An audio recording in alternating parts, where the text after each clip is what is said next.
Do you understand? Say it one more time. Say it one more time. It's called copper. See, when you look at Moorish buildings, architecture, even all throughout North America, you see the older buildings, their eaves are capped in copper. That's the alchemical metal of Venus, which is our star, in the cherry tree that George Washington chopped down. The cherry tree is the red flag with the 5-pointed green star in the center. The alchemical metal for Venus is copper. The American people are the copper-complexioned people of the land. Now, the Europeans added what you call a connotative introduction. That's connotation, to interject themselves in order to steal your estate. Go ahead, good brother. 1828, Noah Webster Dictionary, American. A native of American. So native of American originally applied to the aboriginals or the copper-colored races found here by the Europeans. All right. But now applied to the descendants of Europeans. So now they just gave you denotation and interjected connotation. Now, if you don't understand the conference they had in semantics, a person who doesn't know how to read will take that whole thing as definition and give up their birthright. Are we clear? But when they tell you the truth, so original means true. It was origin. That's right.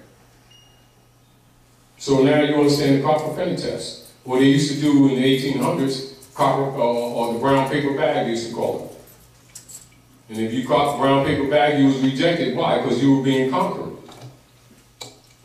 And after a while, you know, our people started not wanting to be themselves, which was the purpose. And once they got you not wanting to be yourself, they made up tags for you, not knowing that you was agreeing to be property and put on the stock market.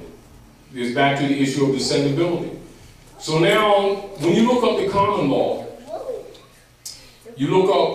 you deal with what is known as the ancient traditions and customs of your forefathers from time immemorial. And it is that common law principle that is respected by peoples of civilized government around the world. And that is where the common law can be used as a position of right of claim to trump the canon law upon which the 14th Amendment artificial person conversion is based, and the Roman law of operations.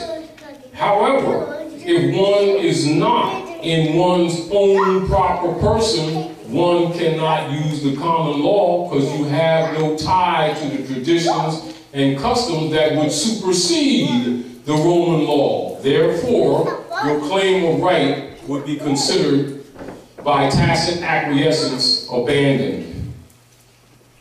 And this is, again, one of the tricks that they use not to fulfill the operations of the Bureau of Freedmen, of refugees of the land, people who have been occupied. The Freedmen's Bureau, which was supposed to teach these people back their culture, give them back their names, their nationality, and every man and every woman and every child, minimally was to receive 40 acres and a mule, farm equipment, house, finance to fund it, and all of the land would essentially been given back, and the Inquisition operations under the doctrine of discovery would be reversed. This was one of the reasons why they murdered Lincoln and they closed the Freedmen's Bureau. And then they created the artificial personage conversion of the 14th Amendment, 1868, right after they closed the Freedmen's Bureau and registered all of these Moors as Negroes, blacks, and coloreds. As a matter of fact, in this territory, right here, that they call Delaware, and registered them as Christian property, given numbers and put on the stock market by hypothecation. And so all their labor, all of their wealth, all any businesses they own, profit or non-profit, lands, parks, etc., held by the federal operations was converted to the Pope of Rome through the Jesuit order on Jekyll Island. That was solidified later, but that's what that's all about. That's the theft of your birthright. That's European duality said what? The Europeans are living off your virtues. You need to know what he's talking about. If you don't know the history, sounds like an interesting, beautiful statement made by somebody who loves his people trying to help them. But if you don't know the real history, you have no idea how deep it goes and how important it is for you to know exactly what motivated him to found the old Canaanite temple and why he met with the Queen of England. He's talking the secret treaty of Verona because they're the second star. So when you see them 3 stars and them 3 bars in Washington, excuse me, y'all got this right? Yes. All right.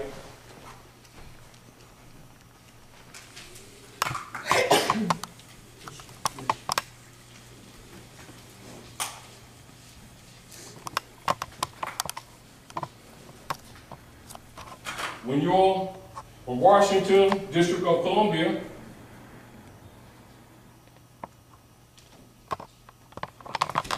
they even have it on the tags.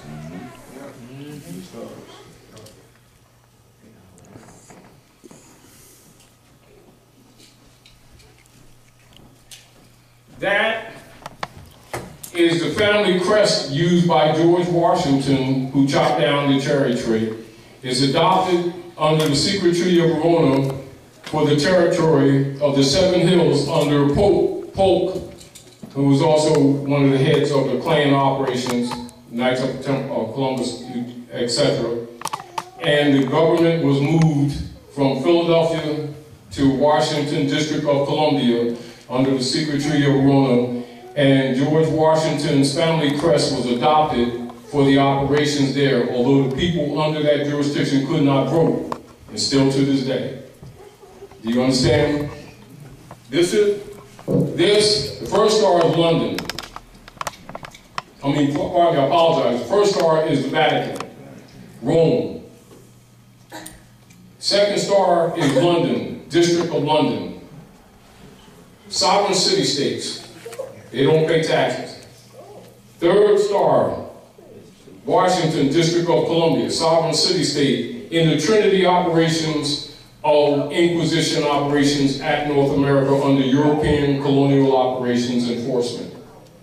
So you have the popes of Rome who, in accord with Thessalonians 1 and 2, have taken the throne of God, declared themselves God. They make the laws. London makes the barratry instruments for the operations of Inquisition, i.e. counterfeit.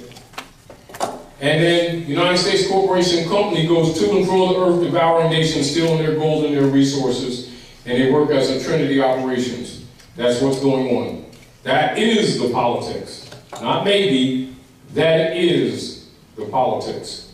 And all of them, Knights of Columbus, Skull and Bones, Illuminati, Knights Templar, Knights of Malta, Eastern Stars, Daughters of Isis, Kyklos, Ku Klux Klan, Union Guard, White Camellia, etc., all on the mission of stealing the birthright of the Moors under the secret treaty of Verona and the Berlin Conference of 1884, 1885. This is the source of your politics under the Unum Sanctum policy and the doctrine of discovery, and you're told you're suffering from color games and racism to keep you off of what I just told you. And all of your so-called leaders know this information. And all politicians and scholars know this information. And particularly so-called black leaders' job is to keep you away from this information, keep you marching and praying and talking about you are somebody. While they themselves, 90% of them are 32 and 33 degree Masons and been taken to the mountaintop, which is the Great Seal, which is the insignia of the Moorish nation and civilization on earth planet. And this is why you don't see any politicians speak under the Great Seal, but they speak under the bird, the Roman bird with the wings up. Are we clear? Although when you look at the note, you'll see the Great Seal of the United States, and of is a substantive connector. So the sovereign has been silenced, and Illuminati has taken your place and been stealing your birthright and administrating the World Global Trust for the Popes of Rome and the Jesuit Order, and with the military complex machine known as the United States military.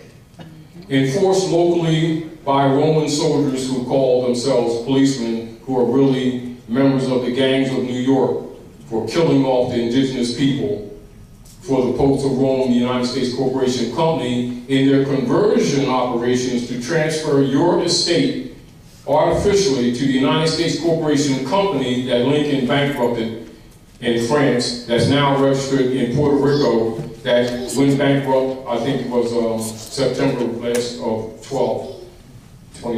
Again, and this is where the Manchurians and the Russians, i.e. China and Russia, has told them no more shells, and they started dumping them UST bonds as a countermeasure to the European operations, and told them to enforce the Constitution to which they have obligations, and they have been in abridgment in severe breach of trust since 1861, which is the source of the world's wars that have been continuing ever since then, to maintain the fraud of the global world trust, i.e. the theft of the birthright of the Moors by which the world has been run ever since 1861.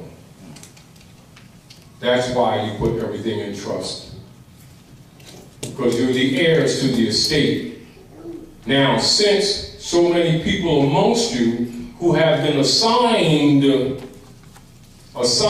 positions to teach you these things, and Drew Ali also set up a trust to protect you, and the Moorish Holy Temple of Science, which was registered as a civic organization. And then Marcus Garvey was teaching governmental structure, and Drew Ali was teaching nationality. And in the last year of his life, Noble Drew Ali, as a countermeasure to infiltrators, adopted a religious affidavit for the Moorish Holy Temple of Science, or the Moorish Temple of Science. And that, the corporate name for the Moorish Temple of Science, the corporate name is the Moorish Science Temple of America, which was established in 1928, as its corporate name to protect the estate of the people who were coming from different religious organizations but didn't have the knowledge of the background of the history or really what the Moorish movement was about. So it was a platform by which the people could come in and learn about the truth about their nationality and birthright, not to be confused with what you think religion is. It's restoration of a lost estate, the real politics of earth. And logically, those who have been taking backdoor payouts to keep the fraud going do not want this information out. And do not want people like me telling you this. Why? Because it also exposes a lot of people who you start recognizing should have told you these things and knew it all the time. Then you understand when you hear people say they've been to the mountaintop, because you'll find out that the mountaintop in masonry is that Great Seal pyramid. And that means you've been given all the degrees. Then you're given a compass and a square, you understand, which is isonomy, which is structured government. And so they start finding out that people knew this stuff and they told you, and they've been taking like coins in the background. They ain't getting silver, but it's the same thing getting those 3 pieces of silver type thing. They sold you out. It's called the Judas factor. That's another reason why a lot of people don't want this information out, because it exposes everyone on both sides, Europeans and Asiatics. And people who've been playing you around, emotionally arguing colors and human beings who can, no matter what color you are, and the plaid people, and the green people, and the orange people, and the purple people, and the black people, and the white people, and the burgundy people, and it doesn't matter. And not knowing, as soon as they went in that paradigm, they go into the United States Census Bureau with a code system set up by Frederick Johann Blumenbach and Carlos Linnaeus to distinguish their property from the human family. And these people think that that means Afrocentric identity, and it actually makes you a stateless person. And it justifies them doing the bonds on you because you're outside the human family. And therefore, if you're outside the human family, the international law don't apply to you because they are national wills. In other words, keep it simple, because you can easily understand this. Let's just keep it simple as an example. Like say, someone from Manchuria come anywhere on the world, or what you call Tianese, or Chinese, that's Tianese, Chinese, and they come and start calling themselves light-skinned yellow guys. In law, they just lost their birthright. That's not hard for you to understand. But yet, you took look at these people of Moabite, Canaanite descent, and they think they can go around talking about their light-skinned and dark-skinned black people, and they think that human rights apply to them, and they can't see the folly in that. That human beings aren't crayons, they have nationalities all around the world. They come under international law. Anyone who's not of a nation has no claim on the national will, which is what constitutions and treaties are. I mean, does that not make common sense? Makes great sense. But the term black, what about that being... It's called a nom de guerre. What about that being the antithesis to white supremacy or white racism? Now, but you must know what white supremacy is. What is white supremacy? Now, pay attention to this. This is a good exercise. Good exercise. Repeat that and then explain the position. We know that that's out there. Now, so it's not a rejection, but I want to show you something that is very important. So if you say white supremacy, then that's a presumption automatically that you know what you're talking about. Am I correct? I mean, because we all do that. Me, I would say it, and many people say it. So now, you're required to explain white supremacy, its foundation. And don't make stuff up. But also recognize you have an obligation when you throw out these phrases to know what you're talking about. Now, question. When did white supremacy doctrine come into play? White supremacy doctrine, or the term white, Caucasian, white supremacy. Now see how you're equating? Now there's nothing wrong with that. I want you to pay attention to yourself. Go ahead, that's fine. But now pay attention to this. Pay attention to this, you all. The deal that you're doing here and what this exercise we're doing is making each other responsible. Okay. Means that we pick up terms and phrases that are thrown in society under the conference of semantics, not ever being challenged to explain ourselves, but assuming that people know what we're talking about and agree with us, and then take that position, not knowing that we're neutralizing ourselves because we think that we're speaking in favor of a position. Teach us. Do you understand? White supremacy. Now let me give you some reference points. Whiggamore Party. Are you familiar? Whiggamore Party. Of 1859, I am not. You just... Whiggamore Party. All right, let's talk this. Horace Greeley. You familiar? Newspaper man. Knights of Columbus Ku Klux Klan Oath. Are you familiar? Yes. Moments Parade. Are you familiar? Just learned that today. Kansas-Nebraska Act. Are you familiar? The split up of the Whiggamore Party and the formation of the Republican Party. Are you familiar? Vaguely. All right.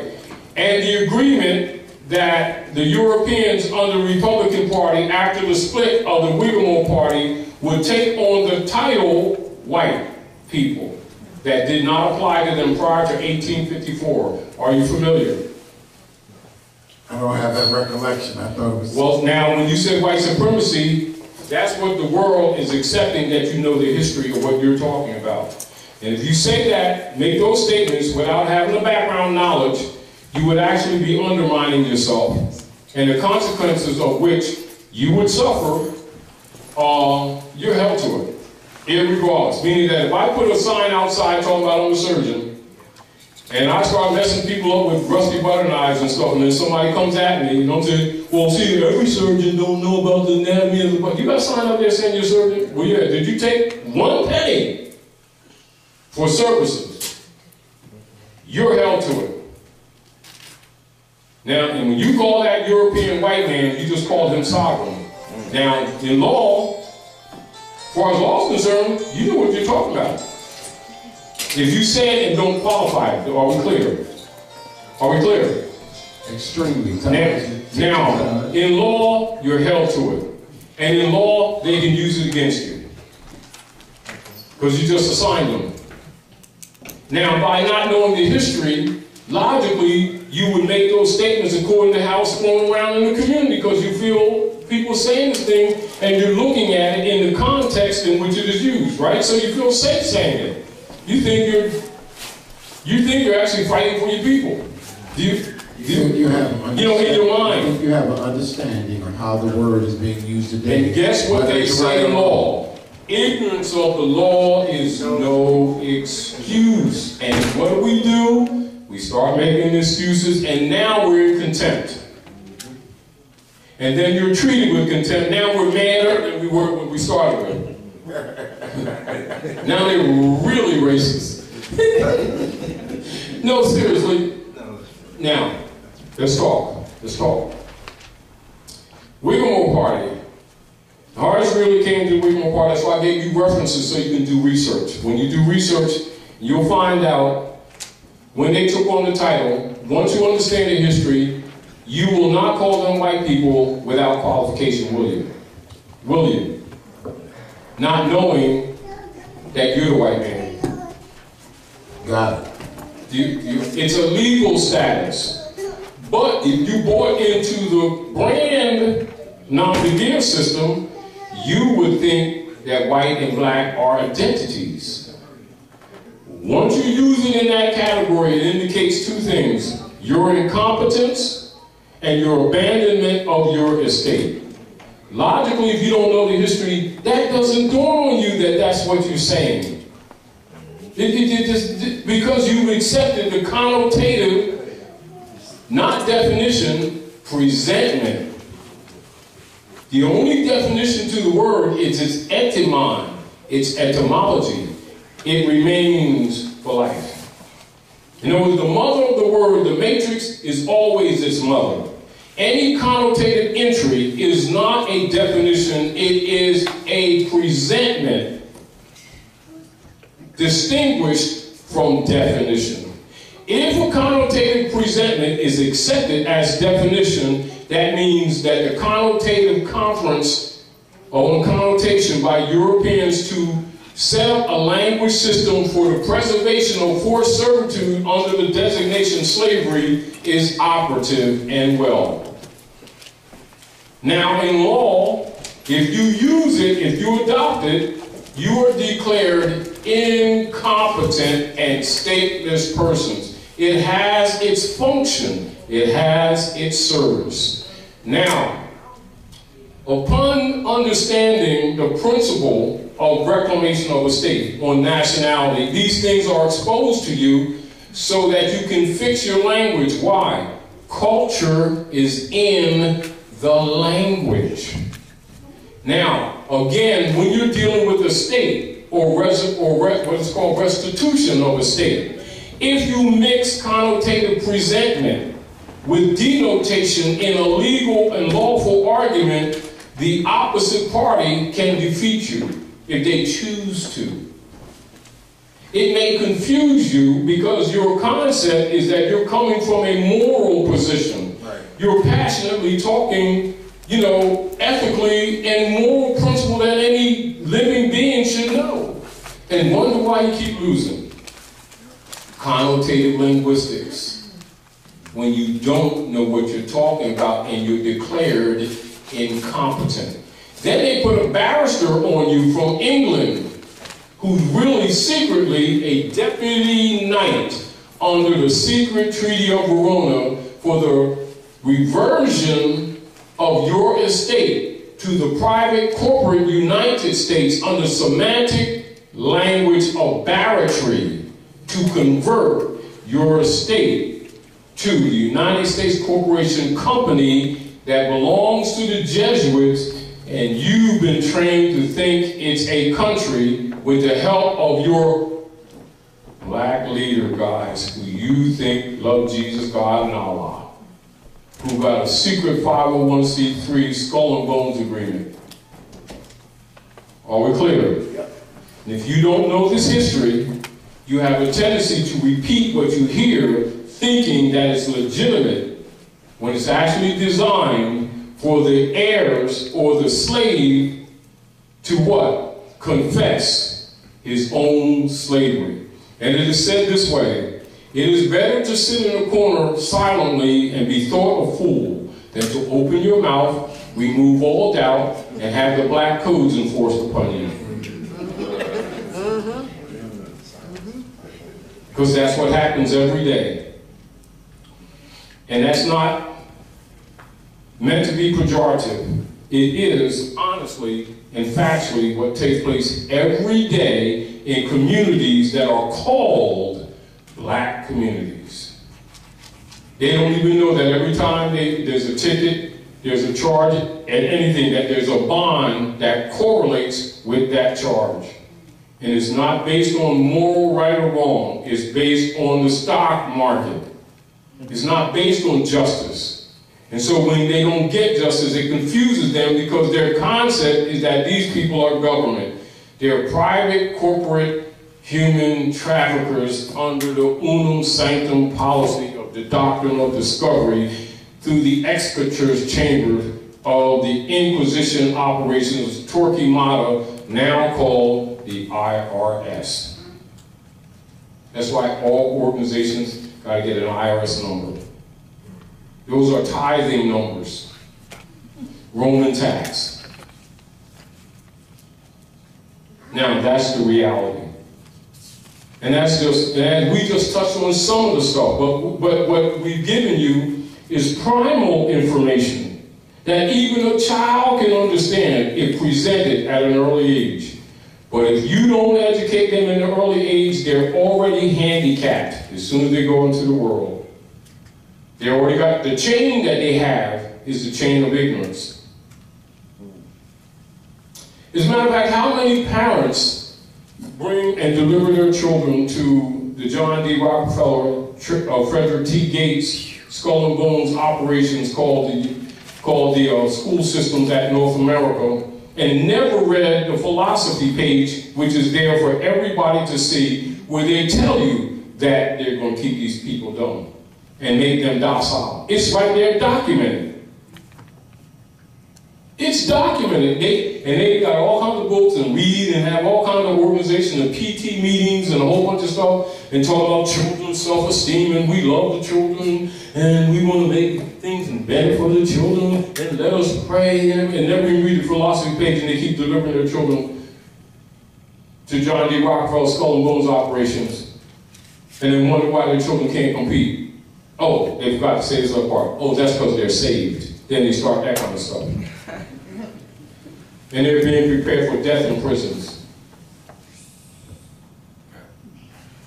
And it's not a secret. That's the problem, is that it's not even a secret. This stuff is documented.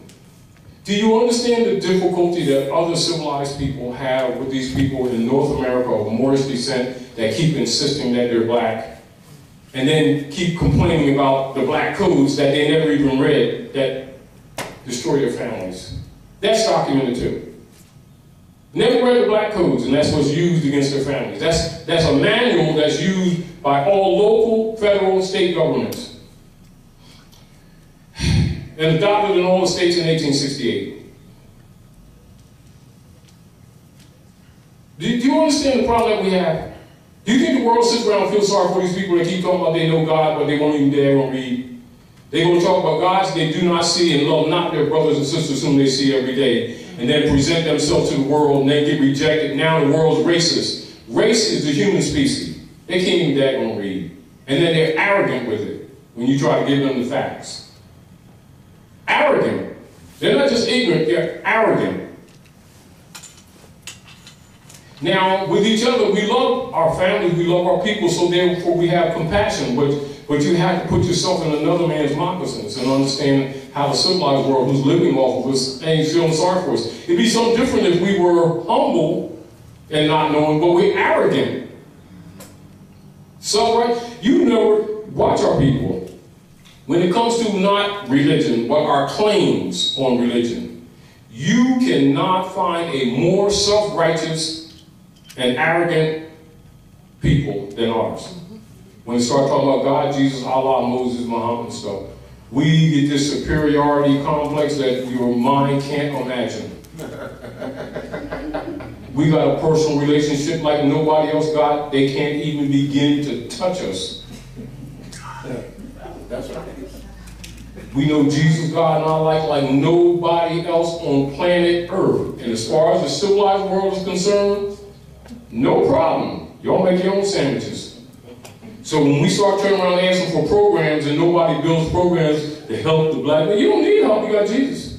I mean, let's be honest. If you got all this going on, why are you always begging? Why are you always marching? Why are your babies dying younger and younger? Why are your families all broke up? You saved if you got all this going on, not by what somebody else said, by what we keep on professing. And too arrogant to examine our own position. Does the world have obligation to sit around and feel sorry for us? Not at all. You know, like if somebody is lost along the way, right? Any kind of way in life. And they humbly come to any man, doesn't matter what it is. And come to any divine principle and ask for help, humbly. And help is given. Yep. It is given with purity and love. Yep. A man coming with his arrogant, he got it going on and you don't. He ain't got a damn business asking you for nothing. If you got it like that, make your own sandwich. And that's how the world is looking at us. Amen. And we take it like they dissing us. Because we keep coming with this self-righteousness, this superiority. I don't know about you. Did you hear that? I said, I don't know about you.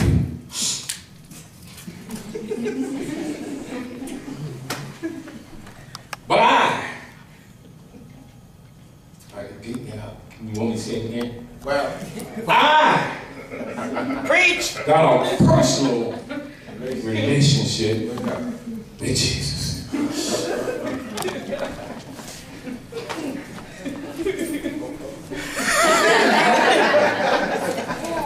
You might not know God, but I know God.